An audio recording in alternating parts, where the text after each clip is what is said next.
اعوذ باللہ من الشیطان الرجیم بسم اللہ الرحمن الرحیم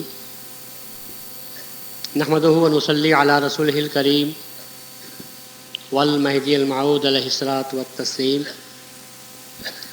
اما بعد فقد قال اللہ تبارک و تعالی فی کلامہ القدیم والفرقان العظیم اعوذ باللہ من الشیطان الرجیم بسم اللہ الرحمن الرحیم قل جاء الحق وزهق الباطل ان الباطل کان زہوقا۔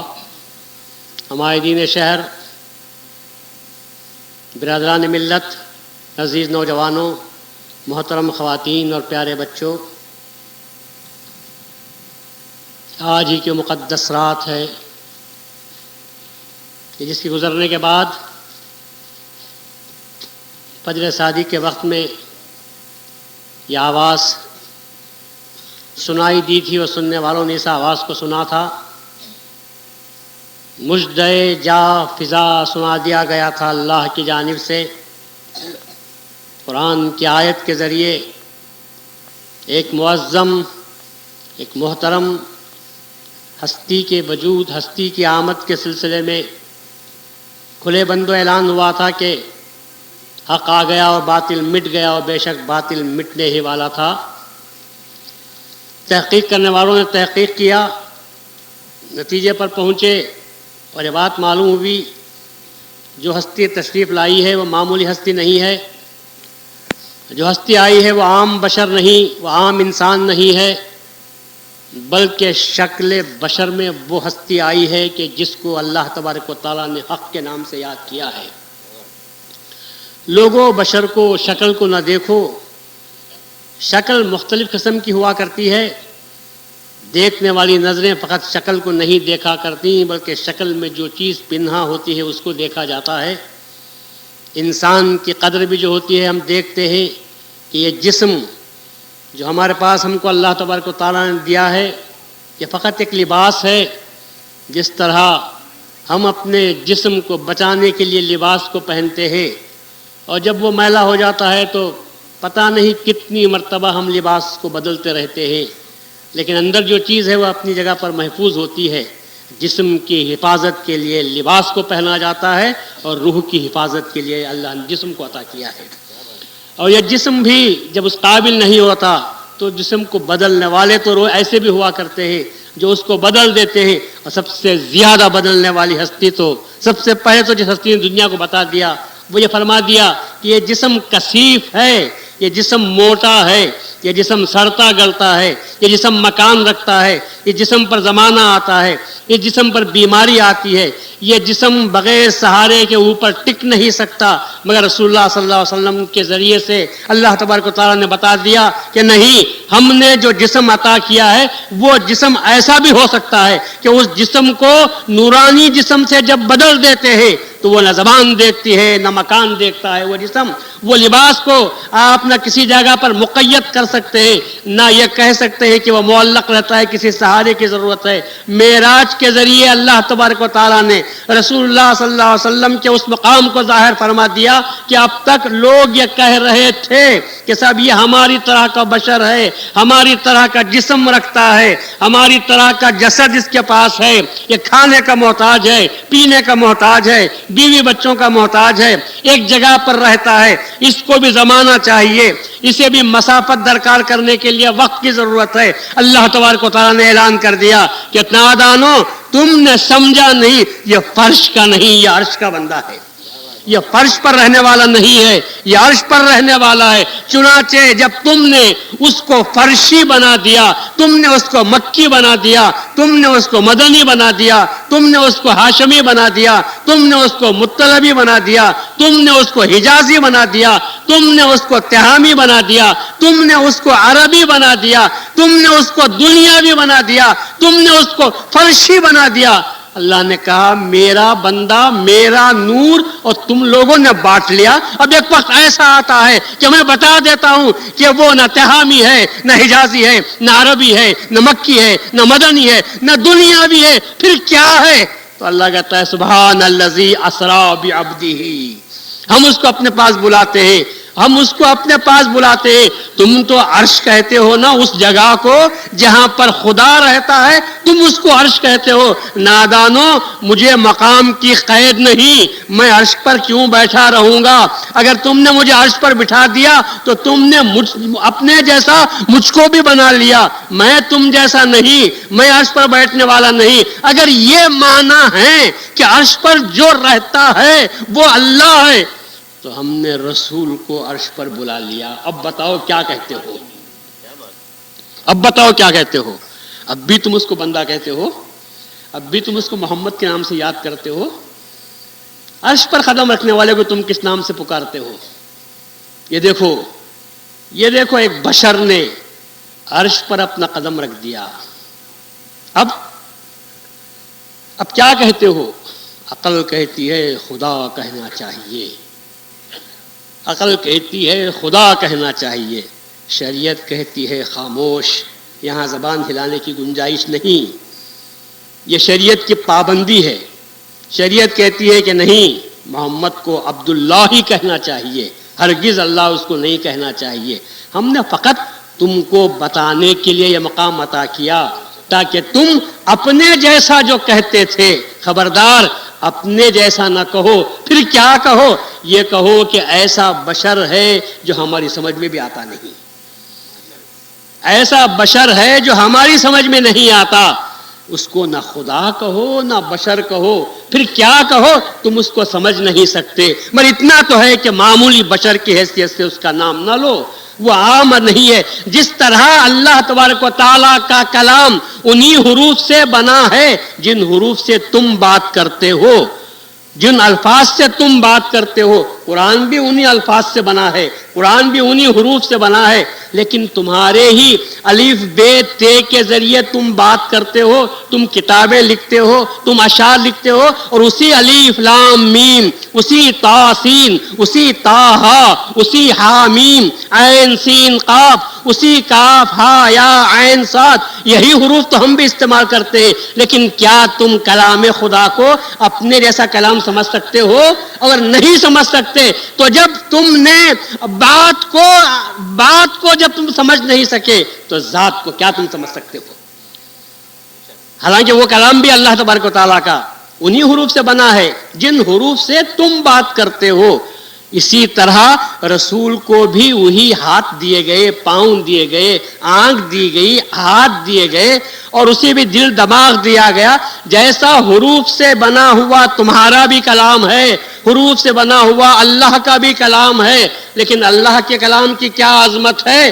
اللہ کے کلام کی یہ عظمت ہے کہ اللہ تبارک و تعالیٰ نے اس کو پیش کر دیا لوگوں کے سامنے اور کہا اگر تم یہ سمجھتے ہو یہ تو ہمارے ہی حروف سے بنا ہوا کلام ہے, تو آؤ, گھوڑا اور میدان سامنے ہے, اس جیسی ایک صورت بنا سکتے ہو, 10 صورتیں اس کی جیسی لا سکتے ہو تو لا لو.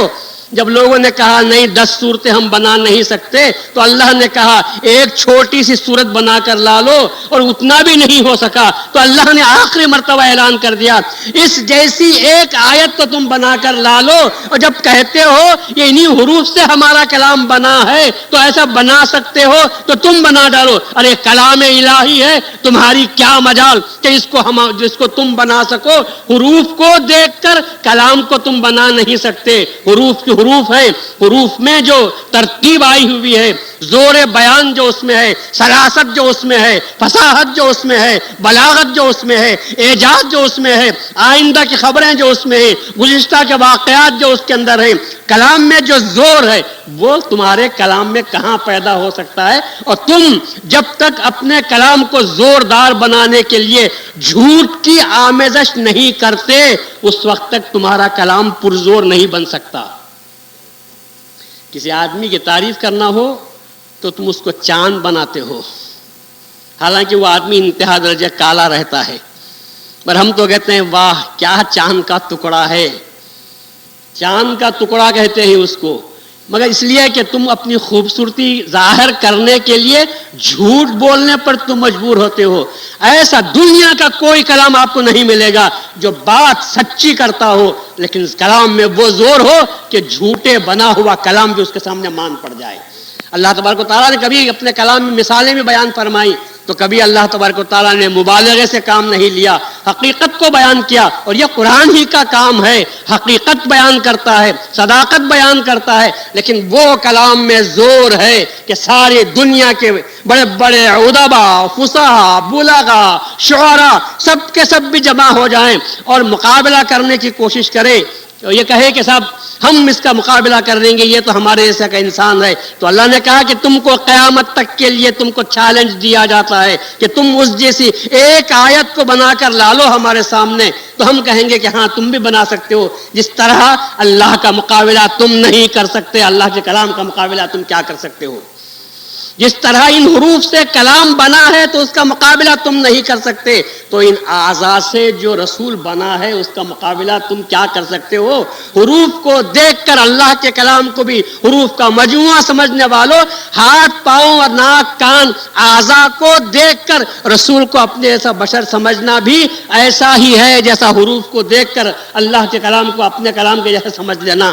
بہت بڑا فرق ہے، ہاتھ تو اس کا بھی ہے، ہاتھ تو تمہارا بھی ہے، لیکن تمہارے ہاتھ میں فرق یہ ہوتا ہے کہ تمہارا ہاتھ ساری دنیا کے ہاتھ اٹھے تو کچھ نہیں، رسول کی انگلی اٹھ جائے تو چاند ٹکڑے ہونے کے لیے تیار ہے۔ ساری دنیا مل کر بھی سورج کو نہ واپس لا سکتی ہے، نہ سورج کو ٹھہرا سکتی ہے ایک سیکنڈ کے لیے، مگر رسول اللہ صلی اللہ علیہ وسلم فقط دعا کرتے ہیں ایک مقام پر۔ آپ معراج میں جب تشریف لاتے ہیں، معراج سے واپس تشریف لاتے ہیں، اور صبح میں اٹھ کر لوگوں کے سامنے بیان کیا مکے میں کہ رات میں مجھے معراج، ابو جہل نے آ کر پوچھا بتیجے کیا کوئی خاص تازہ خبر ہے آج کی؟ اس نے کہا ہاں ہے بھئی، ایک تازہ خبر ہے آپ کے لیے۔ تو کہا کیا خبر ہے؟ کہا رات میں بیت المقدس تک گیا تھا، اس کے بعد میں عرش تک پہنچا اور وہاں پر اللہ تبارک و تعالیٰ کی پورے عجائبات کو دیکھا۔ اس کو تو موقع مل گیا بات اڑانے کا۔ اس نے کہا سنو، اب تک تو یہ زمین پر چلتا تھا، اب آسمان پہ بھی جانے لگا ہے۔ کہاں مکہ اور کہاں بیت المقدس، مہینوں کی مسافت طے ہوتی ہے، تب کہیں چل کر آدمی وہاں پر جاتا ہے۔ اور پھر پلٹ کر پوچھا تم واپس بھی آ گئے؟ تو کہا میں واپس بھی آ گیا، اور ایسے وقت میں واپس ہوا ہوں، ایسے وقت میں واپس ہوا ہوں کہ وضو جو کیا تھا پانی بہ رہا تھا، جاتے وقت میں انار کی ڈالی جو میرے مونڈے سے لگ گئی تھی وہ ہلتی ہی تھی، میں واپس آ گیا۔ کنڈی دروازے کی ہلتی تھی، میں واپس آ گیا، دیکھا واپس بھی آ گیا۔ تو بولا یہ تو بڑی عجیب بات ہے۔ تو سارے مکے میں اس نے کہنا شروع کر دیا، اس کی چچا نے، چچی نے، سب نے مل کر کہنا شروع کر دیا کہ جاؤ محمد کے پاس، ایک نئی خبر لایا ہے، اس کو جا کر سناؤ۔ تو رسول اللہ صلی اللہ علیہ وسلم کے پاس لوگ آنے لگے، اور رسول اللہ نے کہا کہ ہاں سب بات واقع ہوئی ہے۔ تو انہوں نے کہا اچھا بیت المقدس کیا ہے بیان کرو، ہم پوچھتے ہیں، بلاؤ ایک ایسے آدمی کو جو بیت المقدس گیا ہے۔ پھر کہا کہ آپ بیت المقدس گئے ہیں، وہاں نماز پڑھائے ہیں، تو ہم پوچھتے ہیں یہ آدمی جا کر گیا ہوا ہے وہاں، تو یہ ذرا پوچھتا ہے اس کا نقشہ، تو ذرا اس کو آپ بیان کر دو۔ رسول اللہ صلی اللہ علیہ وسلم فرماتے ہیں کہ پسینے چھوٹ گئے، مجھے پسینہ چھوٹ گیا، اس لیے کہ راتوں رات گیا تھا، جبرائیل کی ساتھ تھے، میرے معیت میں گیا تھا، اور تمام انبیاء وہاں پر موجود تھے، سب نے کہا نماز پڑھاؤ، تو میں نے نماز پڑھا دی، اس کے بعد میں لے کے چلے گئے مجھے۔ اب میں بیت المقدس کا کونا کونا دیکھا تو نہیں تھا، اب یہ بحث کرنے کے لیے آئے ہوئے ہیں اور میرا امتحان لے رہے ہیں، اور یہ کہتے ہیں کہ صاحب اگر آپ گئے ہیں تو ہم کو بتاؤ۔ ہم پوچھتے ہیں کہ وہ کالا پتھر کہاں ہے، وہ لال پتھر کہاں ہے، وہ اس کے دروازے کتنے ہیں، دریچے کتنے ہیں؟ تو رسول اللہ فرماتے ہیں کہ مجھے پسینہ چھوٹا کہ اگر پوچھیں گے اور میں اس کو مقام کو نہیں دیکھا تو کیا بیان کروں گا۔ اللہ تبارک و تعالیٰ نے کہا کہ جب ہم نے سیر کرائی ہے تو کیا ان کے سامنے تم کو ہم ہزیمت خوردہ قرار دیں گے؟ کیا ان کے سامنے تم کو شکست ہو جائے گی؟ ایسا نہیں، تم کہو کہ ہاں تم جو سوال کرو گے بیت المقدس کے تعلق سے میں جواب دینے کے لیے تیار ہوں۔ رسول اللہ فرماتے ہیں جبرائیل علیہ السلام نے پورے بیت المقدس کو میرے سامنے لا کر رکھ دیا۔ اب سوال کرنے والا کافر سوال کرتا تھا اور رسول اللہ پورے بیت المقدس کو دیکھ کر جواب دیتے تھے انتہائی اطمینان کے ساتھ۔ جواب سن کر اس نے کہا بات تو پکی ہے کہ سوال کا جواب تو برابر دے رہے ہیں، مگر یہ بات ہماری سمجھ میں نہیں آتی کہ گئے کیسا اور واپس کیسے آئے۔ رسول اللہ نے کہا میں گیا نہیں نادانو، میں گیا نہیں، مجھے لے جایا گیا. تو جو لے جایا، جس نے لیا مجھے لے گیا ہے، اس کی قدرت. وہ تو کہتا ہے کہ میں ہر چیز پر قدرت رکھتا ہوں، میں اپنی خودی سے گیا ہوا ہوتا تو تم کو اعتراض پیدا ہونا تمہارا صحیح تھا. میں جب مجھے بلایا گیا ہے تو لے جانے والے نے مجھے وہ کام کیا ہے جس وہ اس مقام پر مجھے پہنچایا ہے، تو تمہارا اعتراض کرنا غلط بات ہو گئی. تو رسول اللہ صلی اللہ علیہ وسلم سے پوچھا، اچھا بھائی وہ ایک قافلہ ہمارا گیا تھا شام کو تجارت کے لیے، بتاؤ وہ قافلے سے کیا آپ کی ملاقات ہوئی راستے میں؟ رسول نے کہا کہ ہاں بھائی ملاقات تو ہوئی تھی. تمہارا ایک قافلہ تھا، اس قافلے کا ایک اونٹ گم ہو گیا تھا. الفاظ دیکھیے آپ، اس قافلے کا اونٹ گم ہو گیا تھا، لوگ اس کے تلاش میں نکلے ہوئے تھے. ذرا مجھے پیاس معلوم ہوئی تو میں گیا، پانی رکھا ہوا تھا مشکیزے میں سے، میں نے تھوڑا سا پانی پی بھی لیا، اور بھرا ہوا تھا تو میں آدھا پی لیا، باقی کا پانی وہاں رکھا ہوا ہے. اور میرے اندازے کے مطابق ادھر سورج غروب ہوگا اور ادھر سے وہ قافلہ نکلے گا. ادھر سورج غروب ہوگا، ادھر سے وہ قافلہ نکلے گا. تو اچھی بات ہے، جو لوگ آئیں گے تو لوگ دیکھ لیں گے. اب لوگ قافلے کے انتظار میں ہیں. رسول اللہ صلی اللہ علیہ وسلم کی سچائی قافلے کے آمد پر ٹکی ہوئی ہے کہ مغرب کے وقت آ گئے تو رسول اللہ سچے، اور اگر نہیں آیا قافلہ اس وقت میں تو رسول اللہ کو بدنام کرنے کے لیے لوگوں کے پاس ہتھیار فراہم ہو جائے گا. ہم رسول اللہ کو بدنام کریں گے کہ نعوذ باللہ یہ جھوٹے ہیں. سب لوگ آنکھیں پھاڑے دیکھ رہے ہیں. کئی لوگ تو پہاڑ کے اس ٹیلے کے پر جا کر وہاں ٹیلے پر کھڑے ہو گئے دیکھنے کے لیے کہ دیکھو ادھر سورج غروب ہونے کی تیاری میں ہے، تب آئے گا قافلہ یا نہیں آئے گا. بس دیکھ رہے ہیں، کبھی سورج کو دیکھ رہے ہیں اور کبھی قافلے کی طرف دیکھ رہے ہیں. اب اتنا اندازہ ہوتا ہے کہ اب سورج ڈوبنے ہی والا تھا. رسول اللہ صلی اللہ علیہ وسلم نے دعا فرمائی، باری تعالیٰ میں جھوٹا ہو جاؤں گا، سورج غروب ہونے کے قریب ہے. اللہ تبارک و تعالیٰ نے سورج کو ایک سیکنڈ کے لیے روک دیا، ایک سیکنڈ کے لیے روکا. سورج رکا اپنی جگہ پر، ادھر غروب ہوا تو کسی نے چلا کر کہا لو یہ سورج غروب ہوا، تو دوسری طرف سے آواز آئی لو یہ قافلہ آ گیا. لوگ رسول اللہ صلی اللہ علیہ وسلم نے خدا کا شکرانہ ادا کیا. کیا کوئی سورج کو روک بھی سکتا ہے؟ کس بشر میں یہ طاقت موجود ہے؟ سائنس کی آج کی ترقی یافتہ دنیا سب مل کر بھی اپنی سائنس اور ٹیکنالوجی کے پورے آلات کو استعمال کرتے ہوئے بھی کیا سورج کو ایک دن کے لیے روک سکتے ہیں؟ اور کیا سورج غروب ہونے کے بعد اس کو واپس بھی لایا جا سکتا ہے؟ رسول اللہ صلی اللہ علیہ وسلم کے طفیل میں وہ بات بھی ہوئی ہے کہ ڈوبا ہوا سورج واپس آیا ہے. تو رسول اللہ صلی اللہ علیہ وسلم کے جو شان و مرتبہ ہے اس کو سمجھنے کی اس لیے ضرورت ہے کہ جب تک لوگ رسول اللہ صلی اللہ علیہ وسلم کے شان و مرتبے کو نہیں سمجھ سکتے، وہ نہ قرآن کو سمجھ سکتے ہیں اور نہ مہدی موعود کو سمجھ سکتے ہیں. ہمارا جو تصدیق کا نعرہ ہر عشاء کی نماز کے بعد ہوا کرتا ہے، القرآن والمہدی امامنا، قرآن اور مہدی ہمارا امام ہے. اور اس کے بعد ہم سب کے سب بآواز بلند اعلان کرتے ہیں آمنا وصدقنا، کہ ہاں ہم ایمان لائے اور ہم نے تصدیق کی. تو یاد رکھو قرآن پر بھی ہمارا ایمان ہے کہ قرآن ہمارا امام ہے، اور مہدی موعود پر بھی ہمارا ایمان ہے کہ مہدی موعود بھی ہمارا ایمان ہے. دونوں کے ہم نے تصدیق کی ہے، دونوں پر ہم ایمان لائے ہیں. مگر ان دونوں کو سمجھنے کے لیے جب تک رسول اللہ صلی اللہ علیہ وسلم کی شان اقدس کو آپ نہیں سمجھ لیتے، رسول اللہ کے مقام کو آپ نہیں سمجھ لیتے، اس وقت تک نہ قرآن آپ کی سمجھ میں آ سکے گا، نہ اس وقت میں مہدی موعود کی شان آپ کی سمجھ میں آ سکے گی. مہدی موعود علیہ السلام رسول اللہ صلی اللہ علیہ وسلم کی سنتوں کو زندہ کرنے کے لیے آئے تھے. مہدی موعود علیہ السلام قرآن کی عظمت کو جیسے کہ وہ تھی بیان کرنے کے لیے آپ تشریف لائے تھے. کس نے بیان کیا تھا؟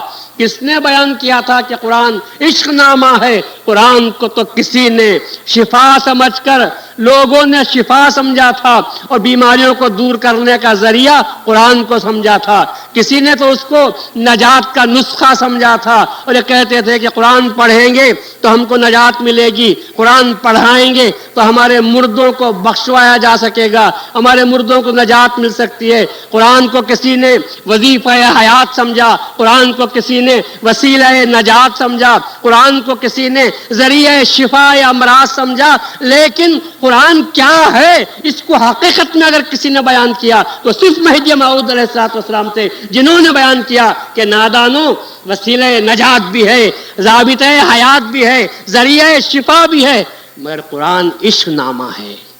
اللہ تبارک و تعالیٰ سے عشق کرنے کا، خدا سے محبت کرنے کا اگر کوئی ذریعہ تم کو مل سکتا ہے، کیا چیز ہے جو تم کو اللہ تبارک و تعالیٰ پہنچا سکتی ہے؟ ارے قرآن ہی تو وہ رسی ہے جس کو مضبوط پکڑنے کے بعد تم اللہ تبارک و تعالیٰ تک پہنچ سکتے ہو۔ تم نے اگر قرآن کو چھوڑ دیا تو یاد رکھو خدا تم کو نہیں مل سکتا، تم دنیا میں بھٹک کر رہ جاؤ گے، کوئی ہوا تم کو اڑا کر لے جائے گی، اور کوئی پرندہ جس طرح دانہ پھینک دیا جاتا ہے، اڑنے والا پرندہ دانے کو لے کر چلا جاتا ہے، یا ہوا اس کو ذرہ سمجھ کر کہیں لے جا کر پھینک دیتی ہے۔ قرآن سے تمہارا رشتہ ٹوٹنے کے بعد اللہ تبارک و تعالیٰ سے تمہارا رشتہ ٹوٹ جاتا ہے، اور پتہ نہیں کس گھڑ پر تمہارا، کس کچرے خانے، کچرے کی کنڈی پر تمہارا مقام ہو جاتا ہے۔ اللہ تبارک، اللہ کے مہدی موعود، اللہ کے خلیفہ مہدی موعود علیہ السلام نے انسانوں کو جن کے ہاتھوں میں قرآن تھا اور جو قرآن کو غلط طریقوں پر پڑھا کرتے تھے،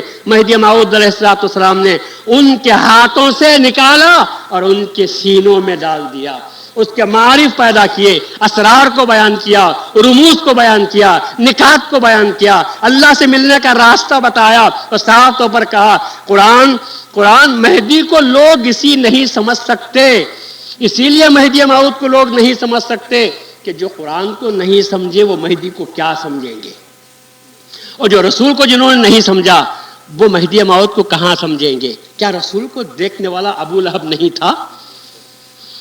کیا صحابی کی تعریف کیا ہے؟ صحابی کی تعریف یہ کرتے ہیں کہ صحابی وہ شخص ہے جس نے اپنی آنکھوں سے رسول اللہ کو دیکھا۔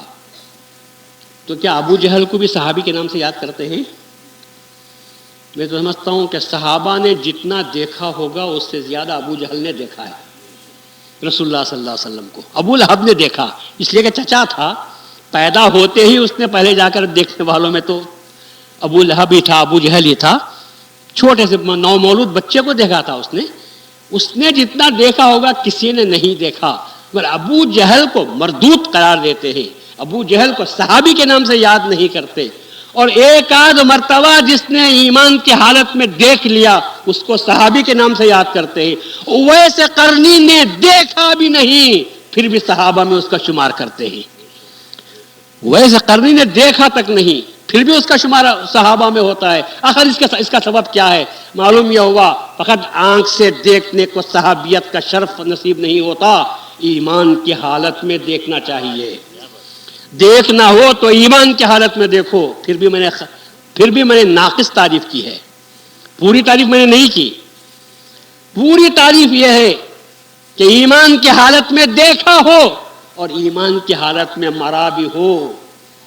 دیکھنے کے بعد، ایمان لانے کے بعد بھی اگر مرتد ہو کر مر گیا ہو اس کو بھی صحابی کے نام سے یاد نہیں کرتے، بھلے سے وہ ایمان کی حالت میں رسول اللہ کو دیکھ چکا ہو، لیکن اس کے مرنے کے وقت میں اگر وہ ایمان کی حالت پر نہیں تھا، جیسا کہ میں نے کہا تھا کل کے واقعے میں کہا تھا کہ تھوڑا سا فرق پیدا ہوا اپنی شان بتانے کے لیے۔ اس بادشاہ غسان نے جب دیکھا کہ میری شان جا رہی ہے تو وہ مرتد ہو گیا، تو کون اس کو مسلمان کے نام سے اور اس کو صحابی کے نام سے یاد کرتے ہیں؟ تو صحابی کی شرط یہ ہے کہ ایمان کی حالت میں رسول اللہ کو دیکھے اور اپنے ایمان کی حالت میں اس کا انتقال بھی ہوا ہو، اس کو صحابی کے نام سے یاد کرتے ہیں۔ تو اس معیار پر نہ ابو جہل کو آپ کہیں گے، نہ ابو لہب کو کہیں گے، نہ ولید کو کہیں گے، نہ عتبہ کو کہیں گے، نہ شیبہ کو کہیں گے، نہ دوسرے لوگوں کو کہیں گے۔ البتہ ابو ابو سفیان اس سے بچ جاتے ہیں کہ ابو سفیان وہ جو اسلام کا سب سے بڑا دشمن ازلی تھا، ابو سفیان جو لشکر کفار کا سردار بنا ہوا تھا، جس نے بدر کے میدان میں مسلمانوں کے مقابلے میں آ کر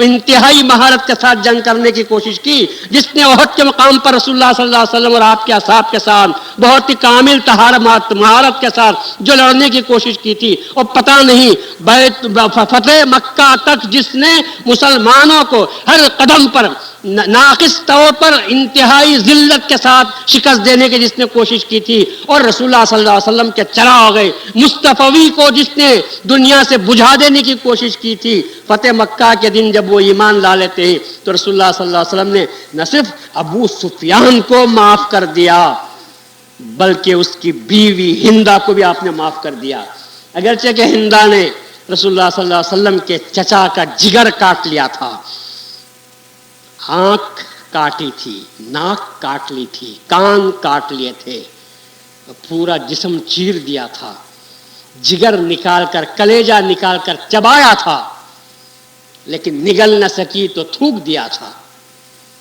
اب اس لاش کا جس طرح مسئلہ ہوا تھا، جب رسول اللہ صلی اللہ علیہ وسلم اپنے محبوب ہر دل عزیز پیارے چچا کی لاش کو اس حالت میں دیکھے ہوں گے تو رسول اللہ صلی اللہ علیہ وسلم کے قلب اقدس پر کیا گزرا ہوگا۔ رسول اللہ صلی اللہ علیہ وسلم بہت روتے ہیں اس مقام پر، اپنے چچا کی لاش کو دیکھتے ہیں، اور اس کے بعد جس وحشی نے حضرت حمزہ کی لاش کے ساتھ ہندا کے کہنے پر وہ سلوک کیا تھا، فتح مکہ کے موقع پر جب ہندا سامنے آتی ہے، اسلام کو قبول کرتی ہے، ہندا کو دیکھتے ہیں تو رسول اللہ صلی اللہ علیہ وسلم کے سامنے پھر وہی حمزہ کی لاش آ جاتی ہے۔ یاد واقعہ جگر خراش واقعہ تازہ ہو جاتا ہے، مگر نبی رحمت ایک طرف تو رسول اللہ رقیق القلب ہے، ایک طرف امت کے لیے رحمت بنا کر پیدا کیے گئے ہیں، اور پھر اس پر سے اللہ تبارک و تعالیٰ کا دباؤ پڑ رہا ہے، اللہ کا دباؤ پڑ رہا ہے۔ ایسے وقت میں جب کہ مکہ فتح ہو چکا ہے، سب کے سب سر جھکا کر کھڑے ہوئے ہیں اس امید پر کہ اب رسول اللہ حکم دیں گے کہ سب کا سر قلم کر دیا جائے۔ کافروں میں سے کسی نے یا مسلمانوں میں سے کسی نے چلا کر کہا الیوم یوم الملحمہ، الیوم یوم الملحمہ، آج تو لڑائی کا دن ہے، آج تو گوشت کے ٹکڑے اڑا دینے کا دن ہے، یوم الملحمہ کہتے ہیں۔ رسول اللہ صلی اللہ علیہ وسلم اسی وقت اعلان کرتے ہیں نہیں، الیوم لا یوم الملحمہ، الیوم یوم المرحمہ، آج کا دن رحم کرنے کا دن ہے، لڑائی کا دن نہیں ہے۔ یہ نبی رحمت۔ میں پوچھتا ہوں کیا کوئی بشر اس مقام پر کھڑے بھی ہو سکتا ہے؟ 13 سال کی وہ تکلیف والا مصیبت والی زندگی، اور اپنے عزیز و اقارب کے ساتھ یہ سلوک، اور وہ آج مفتوح ہو کر سامنے کھڑے ہوئے ہیں۔ آج نوجوان تیار ہو رہے ہیں کہ سر ہمارے سر قلم ہو جائیں، کر دیے جائیں گے۔ عورتیں کہہ رہی ہیں کہ آج ہم بیوہ ہو جائیں گی۔ سب کے سب چھوٹے بچے چلا رہے ہیں کہ آج ہم یتیم ہو جائیں گے۔ رسول اللہ صلی اللہ علیہ وسلم نے سب کو دیکھا، ان کے کارستانیوں کو، ان کے مظالم کی داستان کو، ان کی زیادتیوں کو جو رسول اللہ کے ساتھ اور رسول اللہ کے ماننے والوں کے ساتھ کیے ہیں، ان تمام مظالم ایک طرف آ جاتے ہیں، اور پھر رسول اللہ صلی اللہ علیہ وسلم کو جو اللہ نے کہا تھا وما ارسلناک الا رحمۃ للعالمین، سب کے لیے تم کو رحمت بنا کر بھیجا ہے، رحمت للعالمین کا تقاضا یہ ہے کہ سب کو معاف کر دیا جائے۔ لوگ پوچھتے ہیں کیا سلوک کرتے ہیں آپ ہمارے ساتھ؟ رسول اللہ نے کہا کہ میں تمہارے ساتھ وہ سلوک کروں گا جو یوسف علیہ السلام نے اپنے بھائیوں کے ساتھ کیا تھا۔ لا تثریب علیکم اليوم انتم الطلقاء، آج تم سے کوئی مواخذہ نہیں کیا جائے گا، آج تم سب کے سب آزاد ہو۔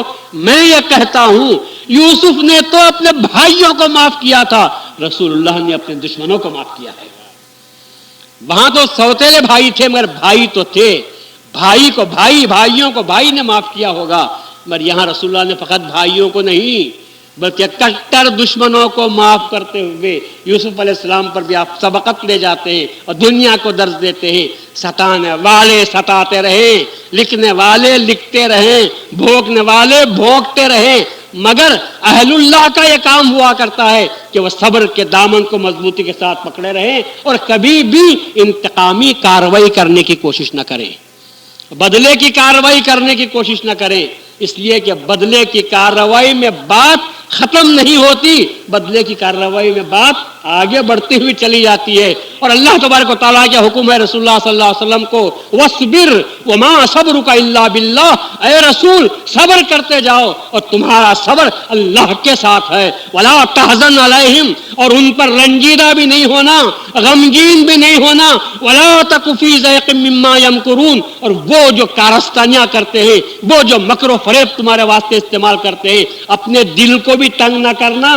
ان اللہ مع الذین اتقوا والذین هم محسنون، ارے اللہ تمہارے ساتھ ہے، کافر تمہارے ساتھ نہ ہو تو کیا، اللہ ان لوگوں کے ساتھ رہتا ہے جو تقوی اختیار کرتے ہیں، اللہ ان لوگوں کے ساتھ ہوتا ہے جو احسان کا برتاؤ کرتے ہیں. اور احسان کا برتاؤ کا سبق دینے والے یا تو رسول اللہ صلی اللہ علیہ وسلم تھے، یا احسان کا سلوک کا سبق سکھانے والے حضرت مہدی موعود علیہ السلام تھے. مہدی موعود ہی تو تھے جس کے بارے میں کہا جاتا ہے احسان کرنا کون جانتا ہے. لوگوں، مقام عدل مشکل ہے تو مقام احسان پر لوگ کہاں پہنچ سکیں گے؟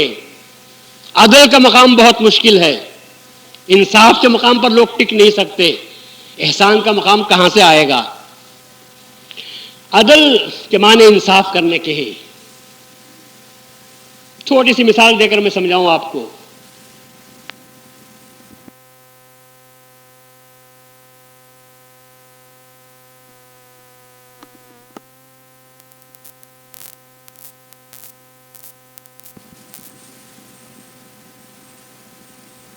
ہے وہ بی اے کی تعلیم لوگوں کو دے سکتا ہے، کلاس لے سکتا ہے بی اے کی،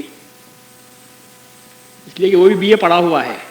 تو جو بی اے پڑھا ہوا ہوتا ہے وہ بی اے کی کلاس لے نہیں سکتا. بی اے کے کلاس کو پڑھانے کے لیے ایم اے اس کو ہونا پڑتا ہے یا پی ایچ ڈی ہونا پڑتا ہے. 2-4 کلاس آگے ہو تو وہ بی اے والوں کو پڑھا سکتا ہے.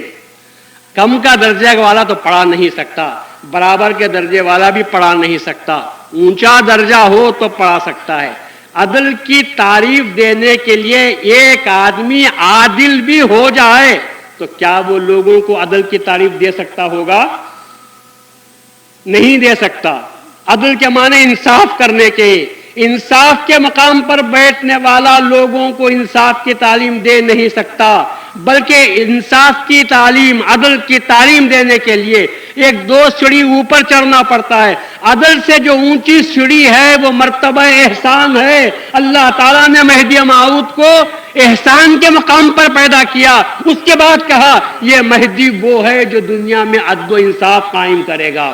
انصاف یملأ الارض بالقسط والعدل، زمین کو انصاف اور عدل سے بھر دے گا. پوری زمین کو عدل و انصاف سے کب بھرے گا؟ جبکہ وہ مقام احسان پر ہو تو وہ زمین کو بھر سکتا ہے. اسی لیے رسول اللہ نے فرمایا احسان یہی ہے، یہ احسان یہی ہے کہ تم عبادت کرو اللہ کی تو اس طرح عبادت کرو کہ تم اللہ کو دیکھ رہے ہو، یا یہ کہ اتنا مقام پیدا کرو کہ تم کو اللہ دیکھ رہا ہے. یہ مرتبہ احسان ہے. لوگوں کو معاف کر دینے والا عدل کی تعلیم دے سکتا ہے کہ صاحب برابری کا برتاؤ کرنا چاہیے. جو خود برابری کا برتاؤ کرتا ہے وہ لوگوں کو عدل کی تعلیم دے نہیں سکتا. حضرت اللہ تبارک و تعالیٰ نے رسول اللہ صلی اللہ علیہ وسلم کو مقام احسان پر پیدا کیا. اس کے بعد اگر کوئی ہستی دنیا میں آئی ہے امت محمد میں سے تو وہ صرف مہدی موعود علیہ السلام ہے، جو مقام احسان پر تھے، اور مقام احسان پر سے آپ نے دنیا کو عدل و انصاف سے بھر دیا تھا. عمر فاروق کا عدل مشہور ہے، مگر کیا عمر فاروق محسن تھے؟ عمر فاروق احسان کے مقام پر تھے؟ کیا عمر فاروق کے لیے قرآن میں کہیں، حدیث میں کہیں آیا ہے کہ وہ روئے زمین کو عدل و انصاف سے بھر دیں گے؟ نہیں آیا. عمر بن عبدالعزیز کے بارے میں مشہور ہے کہ وہ بڑے انصاف پسند تھے، انصاف کرتے تھے، اس پہ کوئی شک نہیں. عمر فاروق عدل فاروقی بھی اپنی جگہ پر مشہور ہے، عدل فاروقی بھی اپنی جگہ پر مشہور ہے.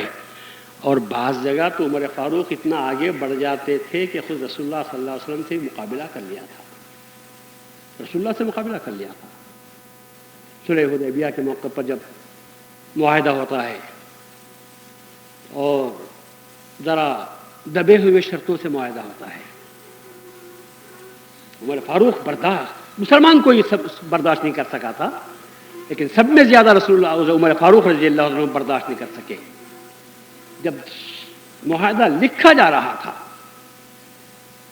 اور معاہدے میں لکھا گیا تھا کہ مکے سے اگر کوئی مسلمان مدینہ بھاگ کر آ جائے گا تو ہم اس کو واپس کر دیں گے، اور مدینے سے اگر کوئی مسلمان مکہ چلا جائے گا تو کافر اسے واپس نہیں کریں گے. تو عمر فاروق نے کہا یہ تو بہت دبی ہوئی شرط ہے، ہم اس شرط کو ماننے کے لیے تیار نہیں. سب لوگ بفر گئے. عمر فاروق رسول اللہ صلی اللہ علیہ وسلم کے سامنے آ گئے اور آ کے پوچھے یا رسول اللہ کیا آپ اللہ کے سچے رسول نہیں ہیں؟ آپ نے فرمایا بے شک میں اللہ کا سچا رسول ہوں. یا رسول اللہ کیا ہمارا دین اسلام سچا نہیں ہے؟ تو بولے ہاں دین اسلام تو سچا ہے. یا رسول اللہ کیا ہم حق پر نہیں اور ہمارے کافر باطل پر نہیں ہیں؟ رسول نے کہا ہاں ہم حق پر ہیں وہ باطل پر ہیں. اب عمر فاروق رسول اللہ سے منوا لینے کے بعد اب زور سے پوچھتے ہیں پھر کیا بات ہے کہ آپ اس قدر جھک کر صلح کر رہے ہیں، دب کر صلح کر رہے ہیں، ہم کو یہ صلح منظور نہیں. آواز بھی تیز، بات بھی پورا سر. سننے والے مسلمان خوش ہو رہے ہیں کہ ہاں بات برابر کر رہے ہیں، ہماری طرف سے نمائندگی پوری ہو رہی ہے. رسول اللہ صلی اللہ علیہ وسلم نے ایک ہی جواب دیا. رسول اللہ نے کہا جو کچھ میں کر رہا ہوں میری طرف سے نہیں، اللہ کے حکم کے تحت کر رہا ہوں،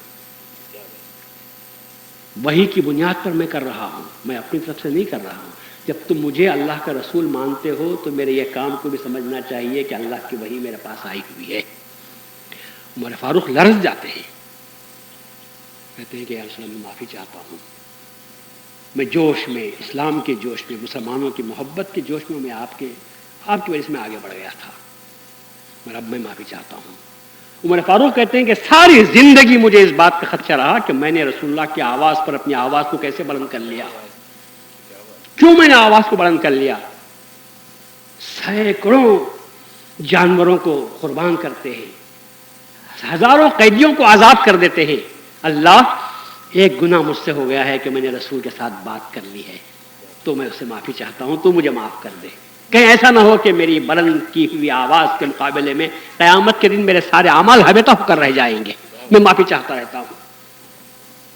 رسول اللہ صلی اللہ علیہ وسلم کی آواز پر آواز اونچی کرنے کی اجازت نہیں. آواز کو اونچی کرنے کے دو مطلب ہوتے ہیں.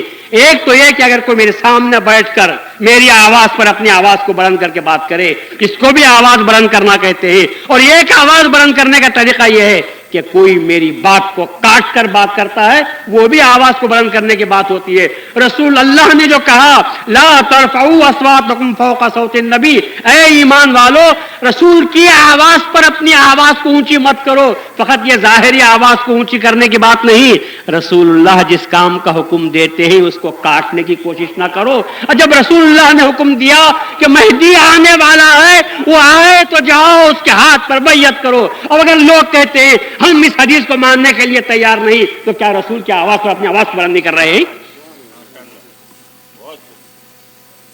لاکھ نیکیاں کہیں، جب ایمان نہ ہو تو عمل کا کیا ٹھکانہ، عمل کا کیا ٹھکانہ. خیرات، صدقات، عبادتیں، تپسیا سب ٹھیک ہے، مگر کب تک؟ جب تک کہ سانس چلتی رہتی ہے اللہ کو بھی آس باقی رہتی ہے کہ شاید یہ ایمان کو لا لے، تو پھر اس کے سارے عمل اللہ کے پاس پہنچ جاتے ہیں. اور اگر ایمان نہیں تو حضرت بندگی میاں شاہ نعمت رضی اللہ تعالیٰ سے کسی نے پوچھا کہ بھئی یہ دوسرے مسلمان کہیں زیادہ نماز پڑھتے ہیں، روزے رکھتے ہیں، زکوٰۃ دیتے ہیں، حج پر حج کرتے رہتے ہیں، تو کیا ان کے اعمال کا بدلہ قیامت میں اللہ کے پاس نہیں ملے گا؟ بہت کام کا سوال کیا تھا شاہ نعمت رضی اللہ عنہ سے.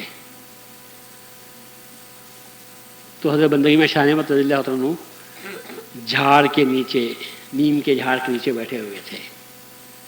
آپ نے جواب دیا، اور کیا معقول جواب دیا آپ نے. ریت پر بیٹھے ہوئے تھے، آپ نے اپنے ہاتھ کے پنجے کو ریتی پر مارا تو ہاتھ کا نشان اس ریتی پر اڑ گیا. آپ نے ہاتھ کو کھینچ لیا اور کہا کہ یہ کیا ہے؟ کہا یہ آپ کے ہاتھ کا نشان ہے، پنجے کا نشان ہے جو یہاں پر آ گیا ہے. تو اس کے بعد میں آپ نے اس کو پھونکا تو پھر ریتی سب مل گئی، سب ریتی مل گئی. آپ نے فرمایا دنیا میں جو عمل کرے تھے یہ نقش بر ریت تھے، اور جب ہوا چلی، سانس نکلی تو سب کے سب پھر برابر ہو گیا. اب اللہ کے پاس ان اعمال کی کوئی قدر نہیں ہوگی. ایمان ہے تو قدر ہوتی ہے، اور ایمان نہیں تو کسی عمل کی قدر نہیں. دنیا میں بدلہ مل جاتا ہے. لوگ تعریف کرتے ہیں کہ بڑا نمازی تھا، لوگ تعریف کرتے ہیں کہ بڑا روزے دار تھا، لوگ تعریف کریں گے کہ بڑا سخی تھا، مخیر تھا، بہت ہی بڑا فیاض تھا، لوگوں کا ہمدردی کیا کرتا تھا. لوگ تعریف کریں گے کہ اس نے کئی حج کیے. یاد رکھو نیکی کرنا اتنا بڑا کام نہیں ہے. لوگ سمجھتے ہیں کہ نیکی کرنا بڑا کام ہے، اور میں آپ کو تاکید کرتا ہوں کہ نیکی کرنا کوئی بڑا کام نہیں ہے. نیکی کرنے کے بعد فخر نہ کرنا بہت بڑے کمال کی بات ہے، کیونکہ نیکی ہو جاتی ہے. بعض وقت آپ نماز پڑھ کر لوگوں کے سامنے کہیں گے صاحب میں نمازی ہوں، پیشانی پر گھٹا آ گیا تو اس لوگوں کو سب معلوم ہو جائے گا بھائی نمازی آدمی ہے، بڑا نمازی آدمی ہے.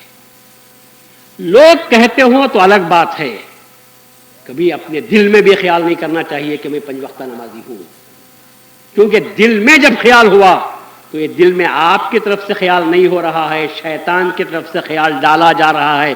تو معمولی آدمی نہیں، تو 5 وقتہ نمازی ہے. اور جب انسان کے ذہن میں نیکی کا جذبہ پیدا ہو گیا، نیک ہونے کا، فخر کا، غرور کا، اترانے کا جذبہ پیدا ہوا، اسی وقت اللہ تبارک و تعالیٰ اس کی ساری نیکیوں کو اس کے منہ سے مار دیتا ہے. وہ کہتا ہے نیکی کر کے اتراتا ہے.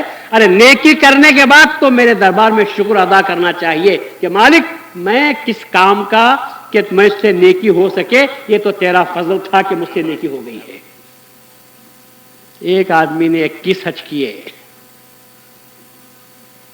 کتنے؟ 21 حج کیے ایک آدمی نے.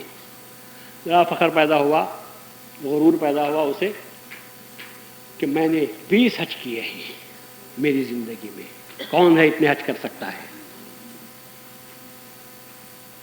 فوراً عتاب نازل ہوا. ولی تھے. عتاب نازل ہوا، بجائے شکرانے کے فخر کرتے ہو. حج کرنا تمہاری حج کی سعادت جو تم کو نصیب ہوئی ہے، ہمارا فضل شامل حال نہ ہوتا تو تم کبھی حج نہ کر سکتے تھے. ہمارے فضل سے تم کو سعادت نصیب ہوئی، اور پھر تم یہ شان کرتے ہو، فخر کرتے ہو کہ میں نے 21 حج کیے. بات میں بہت فرق ہوتا ہے. اگر کوئی یہ کہے کہ میں نے 21 حج کیے، اگر کوئی یہ کہے اللہ کا فضل ہوا کہ اللہ نے مجھے حج کرائے، یہ بات، دونوں باتوں میں کتنا بڑا فرق ہے.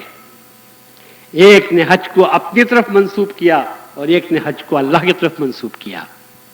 اور اس نے کہا تھا کہ میں نے 21 حج کیے، اللہ کی طرف سے عتاب ہوا خبردار، مردود ہو گیا، تیری ایک حج کی بھی ہمارے پاس قیمت نہیں.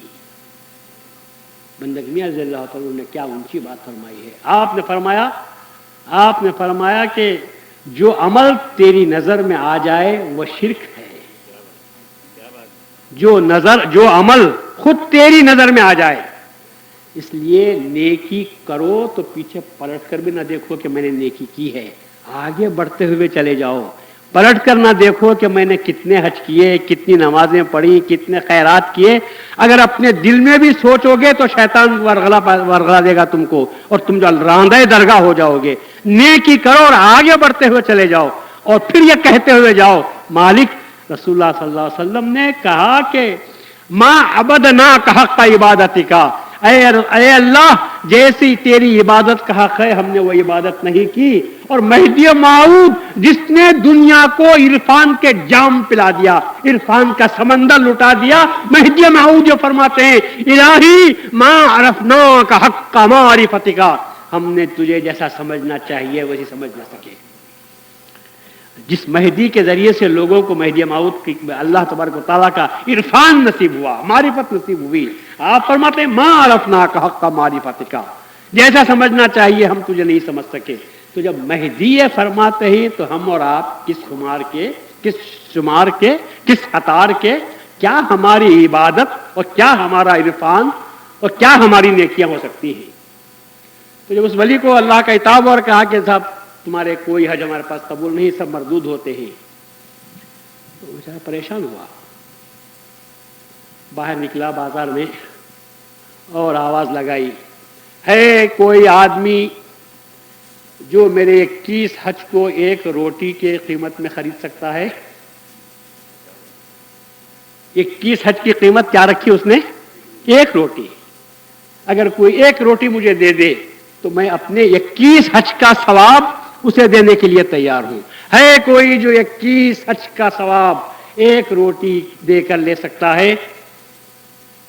ایک بازار میں کھڑے ہو کر اس طرح سے اس طرح تک اعلان کرتا ہوا جا رہا ہے۔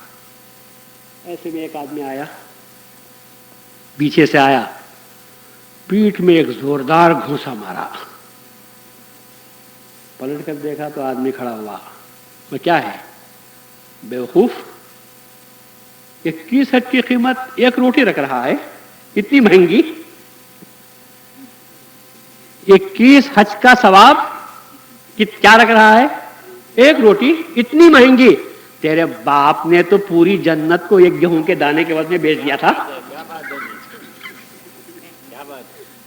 تیرے باپ نے تو پوری جنت کو ایک گیہوں کے دانے کے عوض میں بیچ دیا، اور تو 21 حج کو ایک روٹی کے عوض میں بیچ رہا ہے۔ کدھر جنت اور کدھر تیرا حج اور کدھر روٹی اور کدھر گیہوں کا دانا؟ کیا بات کر رہے نادان؟ اس کو خبر پڑی کہ میں 21 حج کی قیمت ایک روٹی بھی وصول نہیں کر سکتا۔ اللہ دے دے تو نواز سکتا ہے، اور اگر بندہ کرنا چاہے تو یہ روٹی بھی نہیں مل سکتی۔ انسان کو کبھی اپنے اعمال پر اترانا نہیں چاہیے، اعمال کرنے کے بعد اللہ کے دربار میں جھکنا چاہیے۔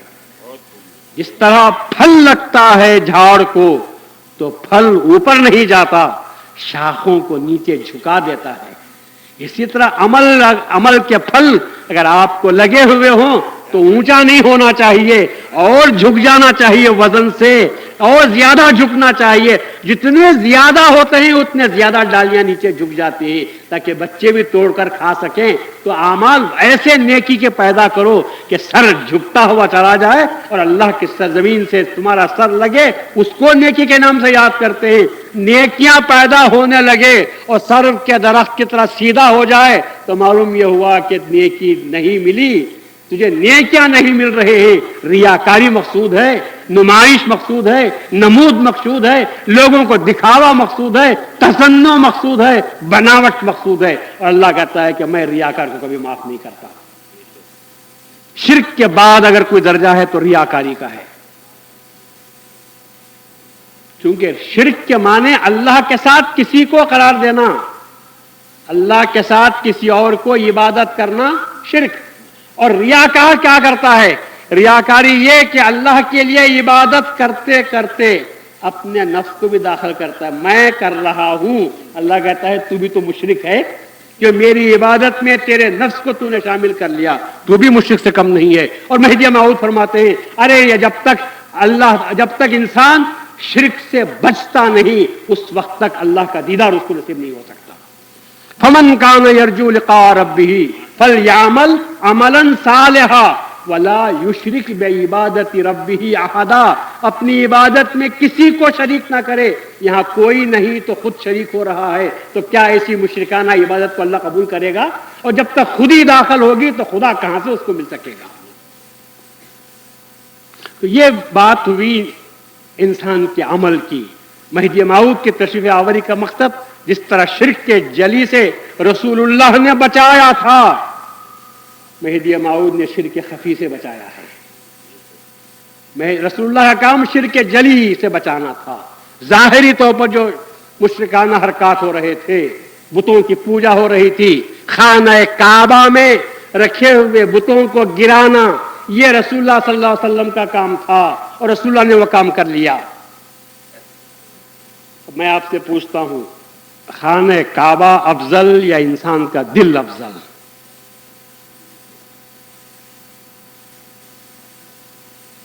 خانہ کعبہ افضل یا انسان کا دل افضل؟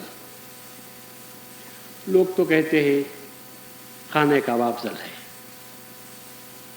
لوگ تو کہتے ہیں کہ خانہ کعبہ افضل ہے۔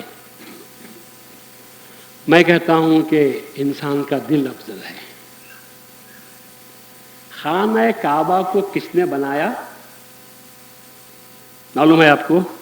جانتے ہیں سب؟ خانہ کعبہ کو کس نے بنایا؟ ابراہیم خلیل نے۔ ابراہیم خلیل نے خانہ کعبہ بنایا۔ دل کو کس نے بنایا؟ رب جلیل نے۔ تو اس کا بنایا ہوا افضل کہ اس کا بنایا ہوا افضل؟ خانہ کعبہ زمین پر ہے، خانہ کعبہ زمین پر ہے، اور اللہ یہ کہتا ہے کہ قلب المومن عرش الرحمان، مومن کا دل رحمان کا عرش ہے، مومن کا عرش ہے۔ تو دل اللہ کے رہنے کی جگہ کو دل کہتے ہیں، تو وہ افضل ہوا یا نہیں ہوا؟ رسول اللہ صلی اللہ علیہ وسلم نے خانہ کعبہ میں یہ 360 بت رکھے ہوئے تھے جن کی پرستش کی جاتی تھی، رسول اللہ صلی اللہ علیہ وسلم نے ان کو گرایا جو ظاہر نظر آتے تھے، سب لوگ اس کو دیکھتے تھے، تو آپ نے اس کو گرایا اور بڑی خوبی سے گرایا۔ گرایا آپ نے نہیں، فتح مکہ کے موقع پر جب آپ نے دیکھا خانہ کعبہ کے اندر داخل ہو کر کے 360 بت رکھے ہوئے ہیں، آپ چھڑی کا اشارہ کرتے تھے تو بت خود بخود گرتے ہوئے چلے جاتے تھے، خود بت گرتے ہوئے چلے جاتے تھے۔ سب بتوں کو آپ نے خانہ کعبہ کو بتوں سے پاک کیا، اندر داخل ہوئے اور شکرانے کی نماز آپ نے پڑھی تھی وہاں۔ مگر یار لوگ بڑے ہوشیار ہوتے ہیں، انہوں نے کہا کہ خانہ کعبہ سے گرا دیا تو کیا ہوا، ہم اپنے خانہ دل میں ان بتوں کو رکھ لیں گے، دل میں ان بتوں کو رکھ لیں گے۔ آج ہم سب بت پرست ہیں، ہم سب بت پرست ہیں، کیونکہ وہ بت نہیں جو مٹی کے یا پتھر کے بنے ہوئے ہیں، بلکہ ہم نے اپنے دل کے عرش میں، دل کے نہان خانے میں کتنوں کی محبت کو اپنے دل میں رکھا ہے۔ بت کہتے ہیں اللہ کے مقابلے میں کسی چیز سے محبت کی جاتی ہے تو اس کو بت کے نام سے یاد کرتے ہیں، تو ہمارے دل میں کتنوں کی محبت بھری ہوئی ہے۔ مہدی موعود کی تشریف آوری اسی لیے ہوئی تھی کہ رسول اللہ نے جس طرح ظاہری بتوں کو گرایا، مہدی موعود نے دل میں رکھے ہوئے باطنی بتوں کو گرانے کے لیے آپ تشریف لائے تھے۔ تو رسول اللہ نے شرک جلی سے بچایا اور مہدی موعود نے شرک خفی سے بچایا، اسی لیے رسول اللہ نے کلمہ طیبہ ذکر جلی کی تعلیم دی اور مہدی موعود نے ذکر خفی کی تعلیم دی۔ اور آپ نے کہا کہ نہیں، سب سے بڑا بت جو رکھا ہوا ہے دل میں وہ تیرا میں پنے کا بت ہے، جب تک اس میں پنے کے بت کو تو غارت نہیں کرے گا اس وقت تک تو اللہ کے پاس نہیں پہنچے گا۔ یہ انا، یہ میں پنا، یہ تو سب سے بڑا بت ہے جو انسان کو غارت کرنے والا ہے۔ ہماری سب عبادتیں اس کے سامنے بے خیچ ہو کر رہ جاتی ہیں۔ ایک انا، ایک میں پنا، جس کو آپ لوگ ہم پنی کے نام سے یاد کرتے ہیں، یہ انسان کو تباہ و تاراج کر دیتا ہے۔ انسان کو شکرانہ بجا لینا چاہیے، انسان کو سجدے میں اللہ تبارک و تعالیٰ سجدے میں جا کر اللہ کا شکر ادا کرنا چاہیے کہ اللہ تعالیٰ نے ہم کو نیک بنایا، نیک عمل کی توفیق عطا فرمائی، اور اللہ ہی چاہے تو ہم کو وہ عمل اللہ قبول بھی کرے گا، اس کا صلہ بھی دے گا۔ ایک مرتبہ رسول اللہ نے فرمایا کہ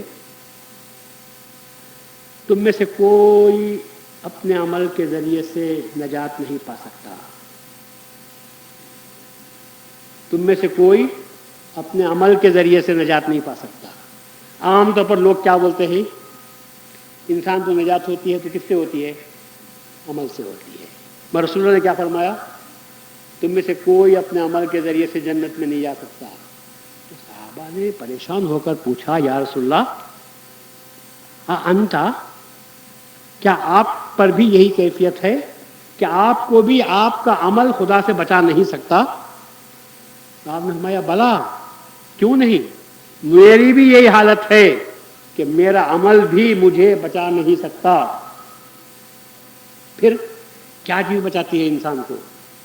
فرمایا الا ان تغمدنی اللہ برحمتہ، مگر یہ کہ اللہ تعالیٰ اپنی رحمت میں مجھے ڈھانپ لے تو البتہ میرا عمل بھی اللہ کے پاس پہنچ سکتا ہے۔ رحمت خداوندی ہمارے عمل کا ساتھی نہ بن جائے اس وقت تک ہمارے عمل کی بھی اللہ کے پاس کوئی قیمت نہیں۔ کیا ہمارا عمل میزان میں تولے جانے کے قابل بن سکتا ہے؟ آپ ایک نماز پڑھ کر مجھے بتاؤ اور یہ کہو کہ صاحب اس نماز میں، یہ نماز میری ایسی تھی کہ اس میں کوئی وسوسہ پیدا نہیں ہوا، دنیا کا کوئی خیال نہیں آیا، کیا کوئی دنیا کا آدمی کھڑے ہو کر یہ دعویٰ کر سکتا ہے کہ میں نے یہ نماز فقط اللہ کے لیے پڑھی، اللہ کا دھیان رہا اور ایک سیکنڈ کے لیے بھی میرا دماغ نہیں بھٹکا، میرا ذہن نہیں بھٹکا؟ کیا کوئی کہہ سکتا ہے؟ پھر یہ نماز کو اللہ کیسے قبول کرے گا؟ اللہ کہتا ہے کہ ٹھیک ہے، انسان ہی تو ہے، بھول انسان میں نے پیدا کیا، نسیان انسان میں نے پیدا کیا، خطا انسان میں نے پیدا کیا، تو اس اعتبار سے میں زیادہ اس کا پرسنٹیج دیکھ کر، اس کے حسن عمل کو دیکھ کر، اس کی نیت کو دیکھ کر اس کے عمل کو قبول کر لیتا ہوں، تو وزن دے دیتا ہوں، ورنہ عمل کے اعتبار سے تو کچھ بھی نہیں ہو سکتا۔ حضرت علی نے ایک مرتبہ فرمایا کہ رسول اللہ سے بات کرتے ہوئے علی نے فرمایا کہ رسول اللہ نے فرمایا کہ بندے کی کوئی نماز، کسی بندے کی کوئی نماز ایسی نہیں ہوتی جس میں وسوسہ نہیں ہوتا۔ علی نے فرمایا کہ یا رسول اللہ، میں 2 رکعت ایسی نماز پڑھ سکتا ہوں کہ جس میں کوئی وسوسہ خیال دنیا کا پیدا نہیں ہو سکتا۔ رسول اللہ نے فرمایا اچھے پڑھو نماز، 2 رکعت تو پڑھ کے بتا دو جس میں کسی قسم کا دنیاوی وسوسہ پیدا نہ ہوتا ہو۔ اس کے بعد آپ نے فرمایا 2 سرخ اونٹ اور ایک سفید اونٹ، کالا اونٹ مقرر کر دیے۔ کہا یا علی، اگر تم بغیر وسوسے کے نماز پڑھو تو ان 2 اونٹوں میں سے ایک اونٹ تمہارا، ان دونوں اونٹوں میں سے ایک اونٹ تمہارا، بس اتنا بولیا رسول اللہ صلی اللہ علیہ وسلم نے۔ اب علی نماز پڑھنا شروع کرے، اب نماز میں خیال آیا لال اونٹ دیتے یا کالا اونٹ دیتے۔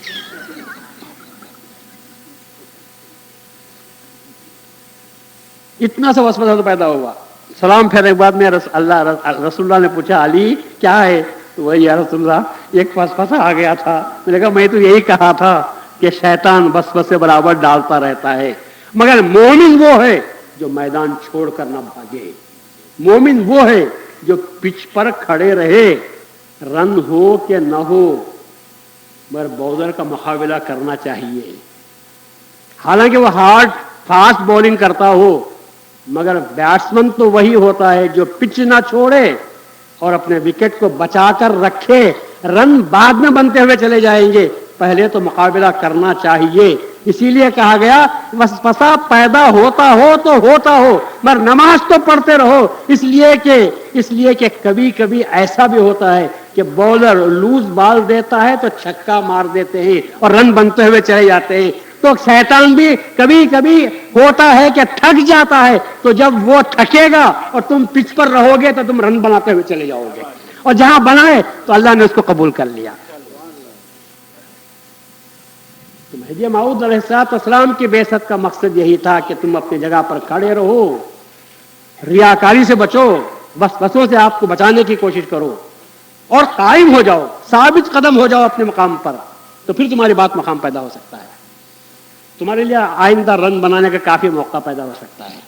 اور اگر گھبرا کر تم نے کہا کہ صاحب، بہت سے مسلمان ایسے ملتے ہیں جو کہتے ہیں کہ صاحب کیا فائدہ نماز پڑھنے سے، نماز کے لیے کھڑے ہوتا ہوں تو وسوسے پیدا ہوتے رہتے ہیں، دنیا بھر کے خیالات آتے ہیں، تو میں سوچتا ہوں ایسی نماز پڑھنے سے تو نہیں پڑھنا ہی اچھا ہے، اس لیے لوگ نماز پڑھنا چھوڑ دیتے ہیں۔ یہ بزدلی کی بات ہے، یہ راہ فرار اختیار کرنے کی بات ہے۔ جب آپ مسلمان ہیں تو پھر وسوسے تو آپ دعوت دے رہے ہیں شیطان کو۔ کرکٹ کی میچ آپ دیکھتے ہیں، ہزاروں درشک رہتے ہیں، بالر جو بال پھینکتا ہے